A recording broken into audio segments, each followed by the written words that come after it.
দেশে তীব্র বিদ্যুৎ সংকটের মধ্যেও প্রতিদিন প্রায় ৫৫ কোটি টাকা মূল্যের বিদ্যুৎ ব্যবহার করছে অনুমোদিত ব্যাটারি চালিত রিকশা ও ইজি বাইক। বেসরকারি গবেষণা সংস্থা সেন্টার ফর পলিসি ডায়ালগের সিপিডির তথ্য অনুযায়ী এতে বার্ষিক বিদ্যুৎ ব্যয়ের পরিমাণ ছাড়িয়ে যাচ্ছে ২০,০০০ কোটি টাকা, যা দেশের মোট বিদ্যুৎ উৎপাদনের প্রায় ৫%।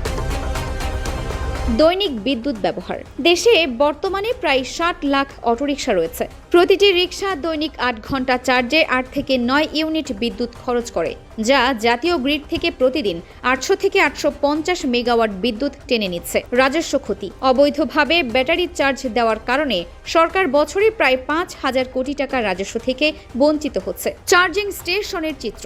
বিদ্যুৎ মন্ত্রণালয়ের অনুমোদিত ৩,৩০০টি বৈধ চার্জিং স্টেশন, যার মধ্যে সিপিডির অধীনে ২,২০১টি থাকলেও সেখানে গ্রাহকদের আগ্রহ কম। অধিকাংশ ক্ষেত্রেই অবৈধভাবে সরাসরি বিদ্যুতের খুঁটি থেকে লাইন নিয়ে পরিচালিত হচ্ছে। পরিস্থিতি নিয়ন্ত্রণে স্থানীয় সরকার, পল্লী উন্নয়ন ও সমবায় প্রতিমন্ত্রী মীর শাহে আলম জানিয়েছেন, সিটি কর্পোরেশন ও পৌরসভাগুলোর ব্যাটারি চালিত রিকশাকে নিবন্ধনের আওতায় আনা হবে। শর্ত হিসেবে এসব রিকশায় কেবল সৌর বিদ্যুৎ থেকে চার্জ নেওয়া বাধ্যতামূলক করা হবে এবং নির্দেশনা না মানলে জরিমানার বিধান রাখা হবে।